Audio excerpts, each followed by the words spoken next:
morning. Good morning.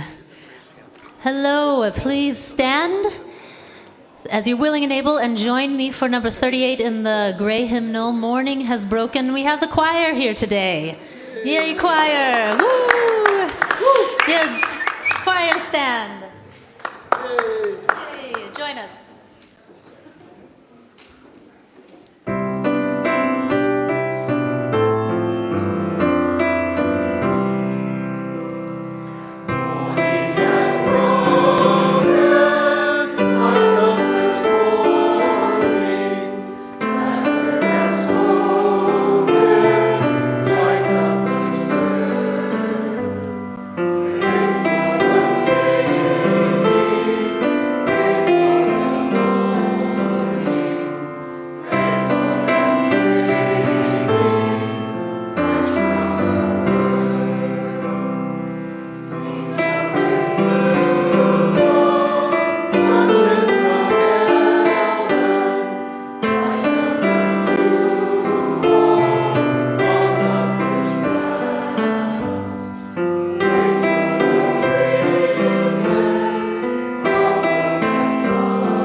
Good morning.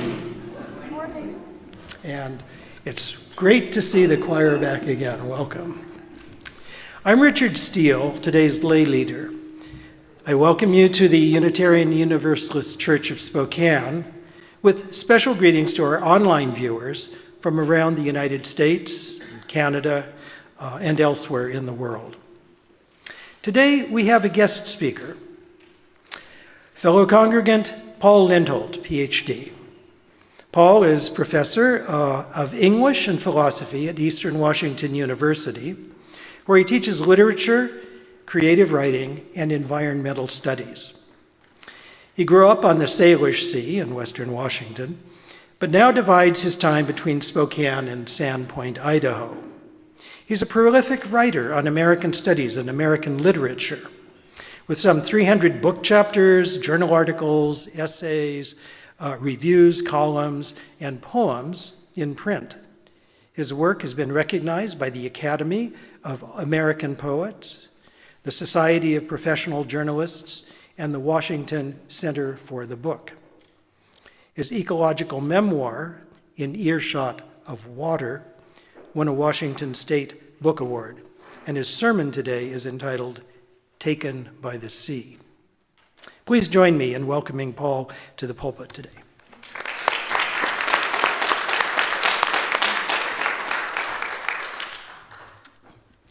Whether you are in our sanctuary today or watching from afar, it is here that we join together to create a nourishing religious home with a mission to champion justice, diversity, and environmental stewardship in the wider world.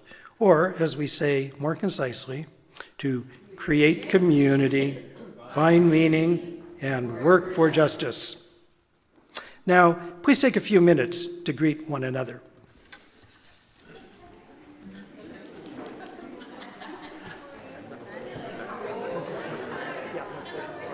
Wait till we get that.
So we turn now from our informal greetings to formally begin our service by lighting our chalice, the symbol of Unitarian Universalism, of our unity and solidarity, of our openness and inclusion, of our community and individuality.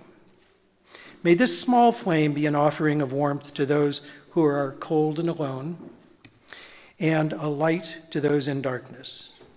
May it be a flame that ignites justice in our world and a beacon of hope to those in need. And may it reflect at least a spark of truth wherever truth has been lost, and cast a healthy shadow of doubt where it has been found.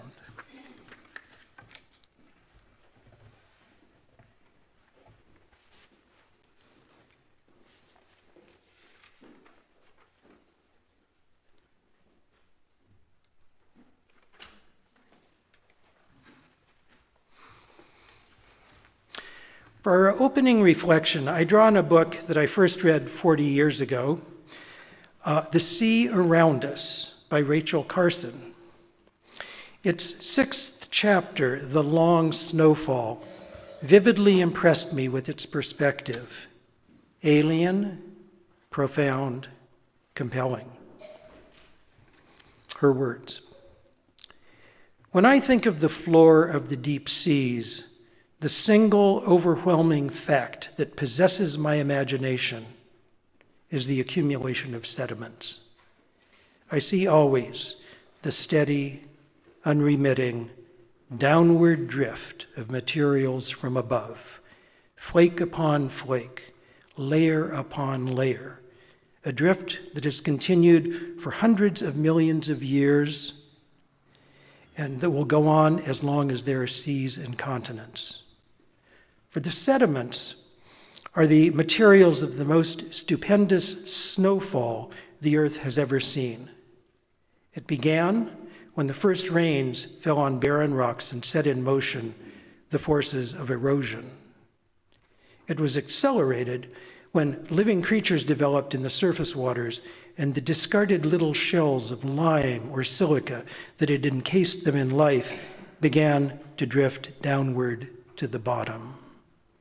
Silently, endlessly, with the deliberation of earth processes that can afford to be slow because they have so much time for completion. The accumulation of sediments has proceeded, so little in a year or in a human lifetime, but so enormous an amount in the life of earth and sea.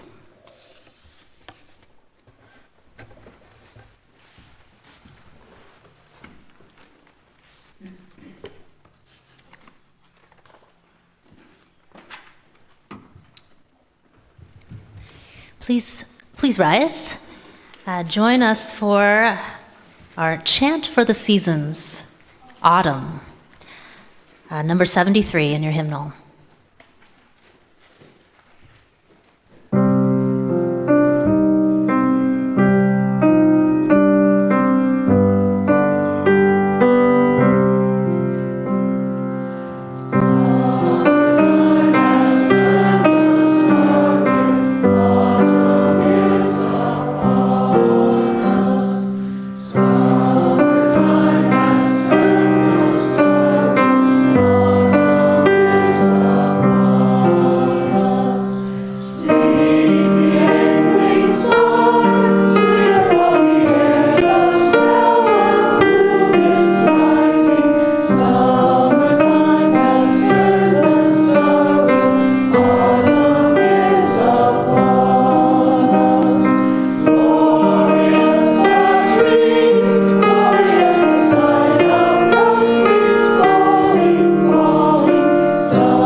Each time we gather as a congregation, there are always those who are with us in our hearts and minds, and whom we want to wrap in our love and care.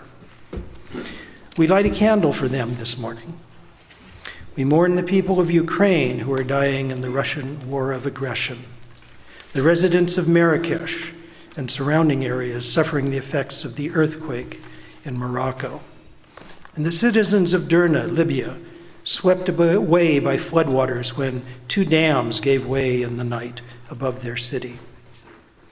Let us share a moment in silence, embracing others who are here in our hearts. You are welcome to say their names. Those named aloud or those remembered in the silence we hold in our community of compassion.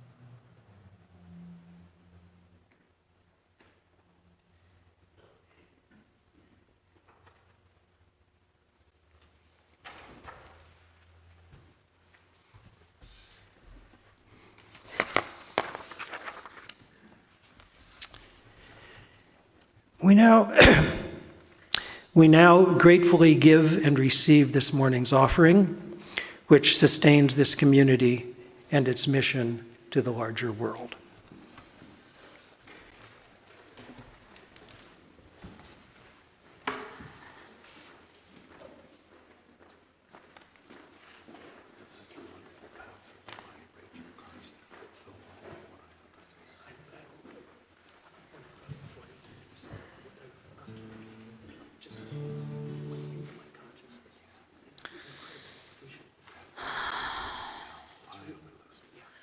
Well, the smart money's on Harlow, and the moon is in the street, and the shadow boys are breaking all the laws. And you're east of, say, St. Louis, and the wind is making speeches, and the rain sounds like a round of applause. And Napoleon is weeping in a carnival saloon, his invisible fiancé's in the mirror.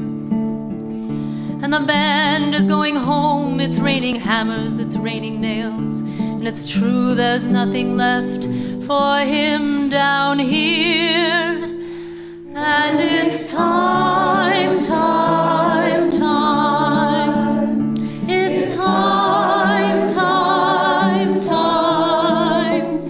It's time, time, time that you love, and it's time, time, time. And they all pretend they're orphans, and their memories like a train. You can see it getting smaller as it pulls away. And the things you can't remember tell the things you can't forget, that history puts a saint in every dream. Well, she said she'd stick around until the bandages came off, but these mama's boys just don't know when to quit. And Matilda asks the sailors, are those dreams or are those prayers? So close your eyes, son, and this won't hurt a bit. And it's time, time, time. It's time, time, time. It's time, time, time that you love, and it's time, time, time. Well, things are pretty lousy for a calendar girl. The boys just dive off cars and splash into the street. And when they're on a roll, she pulls a razor from her boot, and 1,000 pigeons fall around her feet. So put a candle in the window and a kiss upon his lips, as the dish outside the window fills with rain. Just like a stranger with the weeds in your heart, pay the fiddler off till I come back again. And it's time, time, time. It's time, time,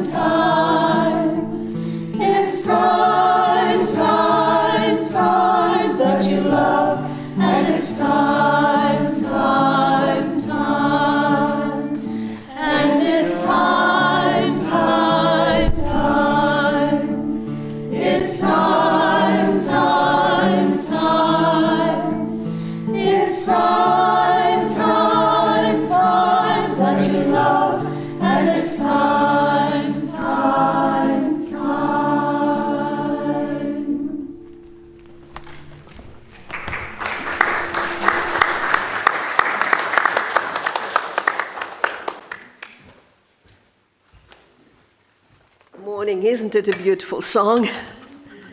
And it's time for a story. Come on, children. It's for you mainly. Though the adults may also listen, of course. Hi, guys. So the adults probably remember on the news in June, there was a story describing how Sandpoint authorities solved the problem of geese overpopulation. I'm not going to tell you guys about that. That's for adults to read in the newspaper. Well, however, that story reminded me of a fable long ago. When I was as young as you are in Russia, there was this fable, old story that I don't remember the whole part of it, but I can tell you something about that. It's about a some people that lived in the north, and those people, that community, wanted to cancel, can you imagine? Cancel one season of the year. Can you guess which one? If they lived in the north. What season? Summer. Tell me. What? What do you think? What do you think? Summer. And you? Winter. You're the winner. Of course it was winter. But why did those people want to cancel it? You see, they hated the season for several reasons. It was freezing hard for many days, and the people had to burn a lot of wood to keep their houses warm. From December through February, the snow was so deep. The poor guys had to struggle getting out. Can you imagine that? And so they wished that season, that bad season, would never come. One day, early in the fall, the elders of that northern community gathered together to figure out how to prevent the winter from coming. One of them, the oldest and probably the wisest, suggested that they should think a little bit and describe what kind of changes happen in nature before winter. You know those changes, right? Sure, everybody knows them. The leaves turn yellow, right? And then they start falling off the trees. And the birds, some of them, not all of them, but many birds, would begin their migration they fly south, right? And the bears would go to their dens for their winter nap. Well, not only the bears, but the problem for the people was to decide what to do to prevent the bad season from coming. And they came up with a very funny idea. Can you imagine what idea it was? It was really funny. They decided, first of all, to glue all the leaves to the branches so that the leaves don't fall. To catch the birds so that the birds don't fly away. And then destroy all the dens so that the bears stay active instead of taking their winter nap. It's funny, isn't it? Yeah. As you understand, the plan to cancel the worst season of the year didn't work. And really, there are no bad seasons, though we do have bad weather. But think about it. It is similar to us, humans. We may have good days and bad days. We, the people, have our own seasons of life. Childhood, adulthood, years of maturing, and years of decline. Unfortunately, our summers are getting hotter and drier with devastating fires, the sign of a global warming. But still we can enjoy the bright fall colors, a white Christmas, and beautiful early spring flowers. And in the fall, we begin planting tulips, hoping to be around when they start growing in spring. May we enjoy all days of our lives, no matter the season. And now let us sing the kids to their sanctuary. Sing them out.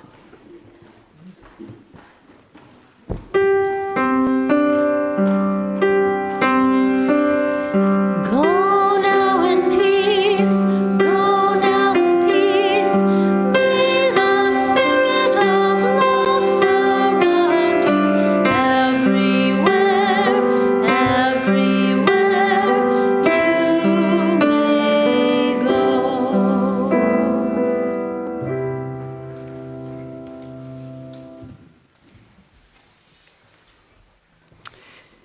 As we prepare for meditation, I invite you to relax, find a comfortable position, breathe deeply and mindfully, and reflect on these words of scientist, inventor, and electrical entrepreneur Nikola Tesla. The human being is a self-propelled automaton, entirely under the control of external influences.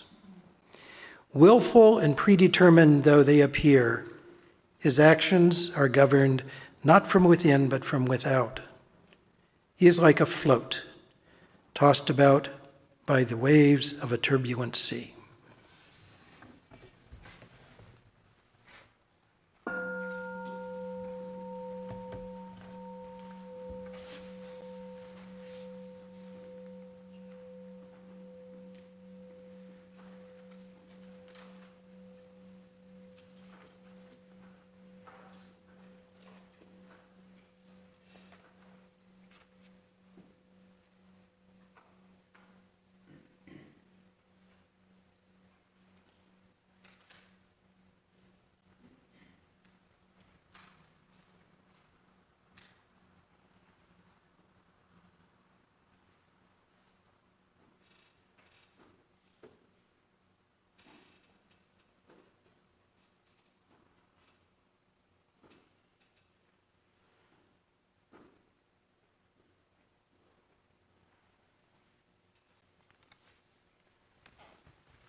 As I went down to the river to pray, studying about that good old way, and who shall wear the starry crown? Oh Lord, show me the way. Oh sisters, let's go down, come on down. Oh sisters, let's go down to the river to pray. As I went down to the river to pray, studying about that good old way, and who shall wear the robe and crown? Oh Lord, show me the way. Oh brothers, let's go down, come on down. Come on brothers, let's go down to the river to pray.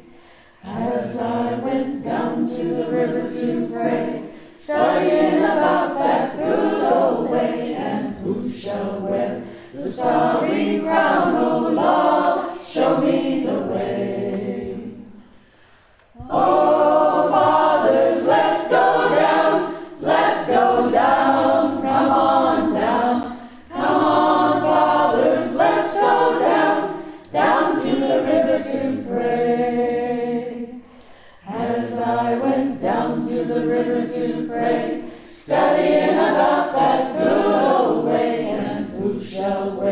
the starry crown, oh love, show me the way.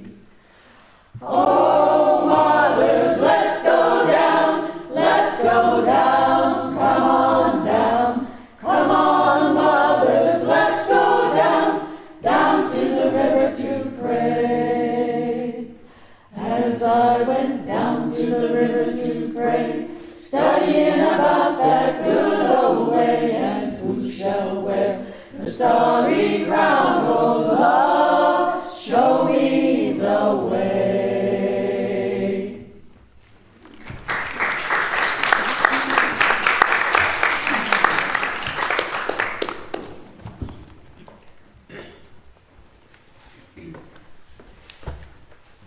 Hello, good morning. Good morning. I'm so pleased to be here. And I'm so daunted by how many people I have to thank for this church and this experience. First of all, Todd in the soundboard. Todd Eckloff, who heads this church and has kept its wheels running so smoothly despite the headwinds. And Richard, whom I got to know much better today, although we've known each other for many years. Our pianist, whom I learned as a colleague at Eastern Washington University. And Madeline, I'm so pleased that we have her here in the fresh air. She will bring like Tom Waits songs and that. Great, I'm all for it. My theme today is taken by the sea. The sea takes material things and grinds them to a mulch. The sea takes people too. My message, my theme, might be how to survive death. A book from Roman times by the writer and philosopher Boethius, a book I was assigned to read in college, is titled The Consolation of Philosophy. Its contents made less of an impression upon me than its title did. Long ago, you see, a choppy bay swallowed my firstborn son. This is not fiction. He was 20. The news reports pronounced him disappeared, presumed drowned, missing. In a kind of barter, I swapped him for water. And so the story I have to tell is dark, but it has an uplift, and I'm in a good mood despite the dark message I delivered to you today. My story echoes St. Paul in Corinthians. O death, where is your sting? O grave, where is your victory? I am long lapsed from the Lutheran Church. I was confirmed there, but I still have lots of Bible in my DNA despite being lapsed. And I quote the Bible freely, as you see. I self-excommunicated in a fiery letter to my minister after 2 years of confirmation, hugely embarrassing my parents when I did at the age of 14. I still can't believe I had the presence of mind to do that at the age of 14. The loss of my son is no tricky riddle. It is no thought experiment, no drill about how many angels can dance on the head of a pin. It is just one of those trials that life flings at us when we are least prepared. When I absorbed the news about my son, I absorbed it like a sponge plunged in water. The blood in my ears sounded like the waves beating on shore, salt for salt, thud for thud. Braden was his name. He was kayaking with his best friend Jim at Larrabee Beach in Bellingham Bay on the Salish Sea. Larrabee is a place that's unusual for its sandstone cliffs that are carved into scarps by the wave action. Those scarps reminded me, when I visited after his loss, they reminded me of veins and ribs. It was early March when he went down, the weather unstable, an ill time for anyone to go paddling. Neither young man wore a life vest, as they had been taught, as I had taught him here in the Spokane River. We will stay close to shore, they said. When I got the news, I went numb. I lost track of time. I forgot promises I had made. I didn't show up for work. I briefly even forgot my own name. Braden's name would be lost too, I feared, if he did not show up. 6 feet and 4 inches tall, buzz-cut and bullet-headed, he plays basketball with skill and flair.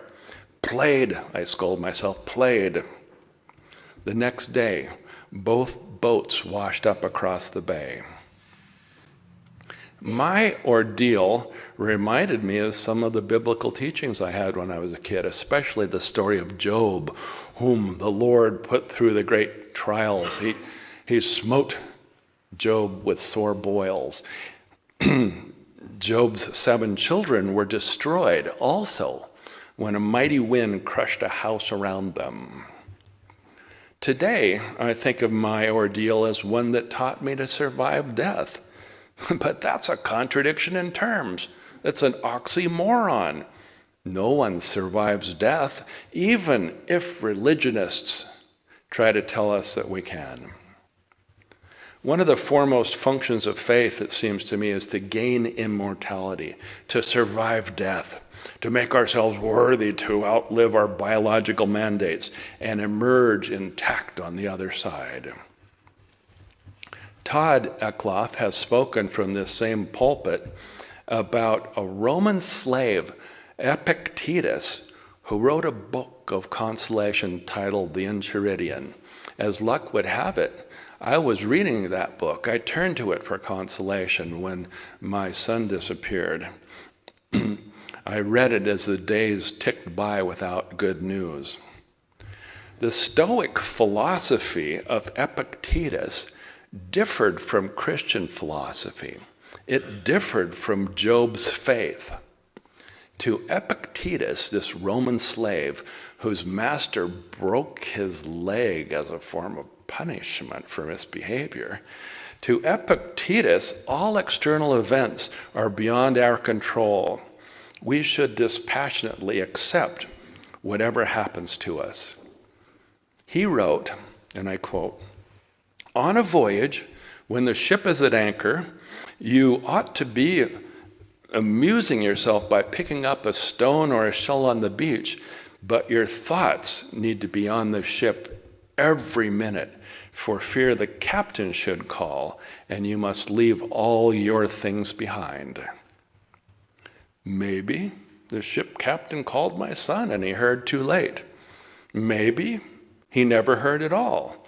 Or maybe he received his calling and had to leave in such a hurry that he forgot to say goodbye. He was an artist of the pen. Braden taught himself to sketch. And this is a very dear memory among many for me.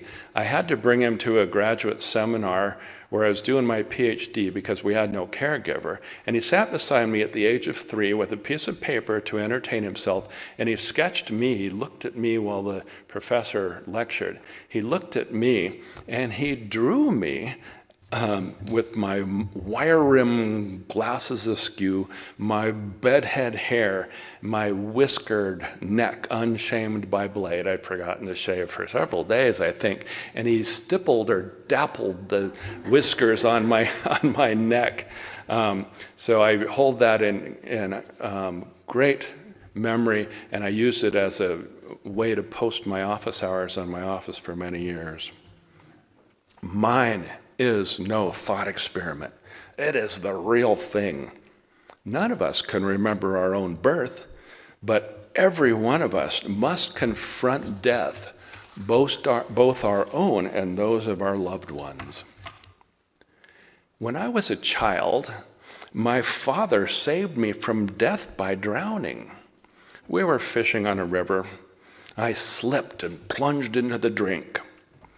Before the water could sweep me out to sea, my daddy's strong arm unbent and collared me. He hauled me back to wholesome light and air. 2 decades later, I asked him for details about that narrow escape. I asked him for the name of the river. Stupefied, he told me it never happened. I did not slip. The ordeal took place only in my head. Maybe it was a dream, I reflected, a harbinger of some sudden plunge to come. After Jim and Braden disappear, 100 searchers, all of them volunteers, tramped the beaches, knocked on doors, and plied the waters of the Salish Sea. Presumed drowned, disappeared, missing, the language from the newspapers pounded in my ears. Lacking any certainty or evidence, his mother in Bellingham and I in Spokane could plan no funeral or memorial. We waited in mystery, in misery, in limbo, no closure coming into view. Had I not met Karen Lindholt and had my 2 very young sons at my side, I probably would have gone bonkers. Poet Walt Whitman in the 1840s witnessed a ship that hung up on a sandbar off Long Island and broke apart in a storm. Bodies washed ashore, most of them Irish immigrants being transported for a fee. I suppose it has always been that way since humans learned to float boats. People take to the sea to find better environs, and the sea, in turn, takes the people, sometimes in great groups. There was a writer about the same time in the 1850s. Margaret Fuller drowned only 50 yards offshore while many people watched. And the boat had hung up on a reef. The storm was lashing. They stood on the deck but couldn't get to shore. Ralph Waldo Emerson, my favorite American philosopher, sent his protege, Henry David Thoreau, to the wreck site to find her manuscript, her completed manuscript, on the rise and fall of the Roman Republic. And that's an interesting fact about writers and intellectuals. The manuscript, the book, matters as much as the person. She could not leave her family, and her family could not leave her. The shipwreck shed the drowned belongings that scavengers snatched up. History and literature have always given me comfort in hard times. They help me know that I am not alone. They offer what I like to call vicarious experiences, secondhand experiences. They help to cushion the blows of predictable adversity. Not that the loss of a child is predictable. We often say it goes against nature. Kids should outlive their parents, but nature has its own way of regulating our life paths. My reverence for water deepened by the hour. Philosophers distinguish between moral evil and natural evil, and I make that distinction for you now. Moral evil, they say, is that which humankind brings to the world. Natural evil is that which nature brings to the world. It takes the form often of hurricanes, volcanoes, earthquakes. I reject both these definitions, however. I believe that moral evil really has its roots in illness and hatred for fellow beings. I believe that natural evil is not evil at all. It just is. Natural cataclysms simply are. They gain moral dimension only when they are human-caused, like the wildfires in Spokane and Pend Oreille counties last month. We're still in recovery for them. We will be forever. Those natural evils are consequences of our industrial processes, I argue. If we cause climate change, and most of us agree that we do, and climate change causes hurricanes and wildfires, then they are not natural evils, but consequences of our own actions. Was the God of the Old Testament evil when he smote pious Job with sore boils? Or were those boils a natural evil that some beings are prone to by their nature? Skin afflictions, eczema, etc. Questions I don't have the answers to. Native American writer N. Scott Momaday, the late writer, urged, quote, reciprocal appropriation of the land. By reciprocally appropriating the land, beings can respectfully surrender to the landscape, can assimilate it into their own experience. Maybe that's what my son did, too enthusiastically. He knows the landscape of Larrabee Beach well now, knows it organically, not consciously, knows it like a fallen leaf knows rain. The Ancient Mariner, the Rime of the Ancient Mariner, is a narrative poem some of you might know from 1798 by Samuel Taylor Coleridge. And that too gave me some comfort, or at least a point of connection. The plot of that poem goes like so. A mariner on a ship at sea sees an albatross, a bird of good omen, light upon the riggings of the ship, and he takes out his crossbow and shoots it for no good reason. And all hell rains down upon the crew and the ship, and for days and weeks and months they barely survive. He, as a form of penance, is destined to wander the high seas and tell his pain to anyone who will listen. Like that man, I lean on speech. I ventilate my grief. After 2 months, my sleep returned. It knitted back my tattered sleeves. At a memorial service for Braden, his friends and family speak. I stand and speak, unsure at first if I can pull it off. That's kind of like today, talking to a large group about a great loss and unsure if I can pull it off. But I have.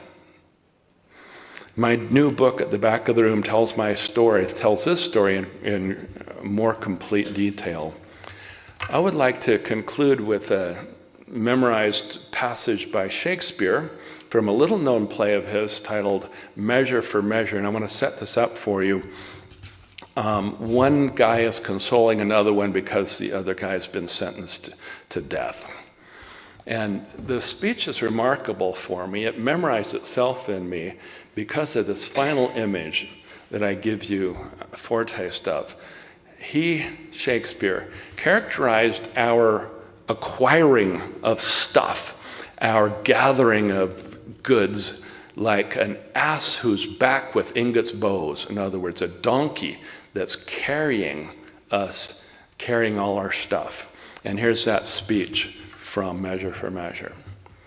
Be absolute for death. Either death or life will thereby be the sweeter. Reason thus with life. If I do lose thee, I do lose a thing that none but fools would keep. A breath thou art, servile to all the skyey influences that dost this habitation where thou keepest hourly afflict. Merely thou art death's fool. For him thou laborest by thy flight to shun, and yet run toward him still. If thou art rich, thou art poor. For like an ass whose back with ingots bows, thou bearest thy heavy riches but a journey, and death unloads thee. Thank you.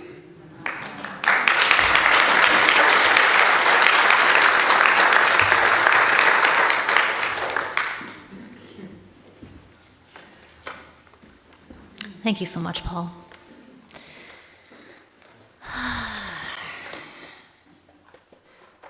Let's sing. Please stand. Blue Boat Home, 1064.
For our benediction, I offer the words of the Dutch artist Vincent van Gogh. The heart of man is very like the sea. It has its storms, it has its tides, and in its depths, it has its pearls too. Amen, blessed be, salam alaikum, and shalom.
I'm still fighting about a vertigo. So yeah, a little bit rubbery in my. I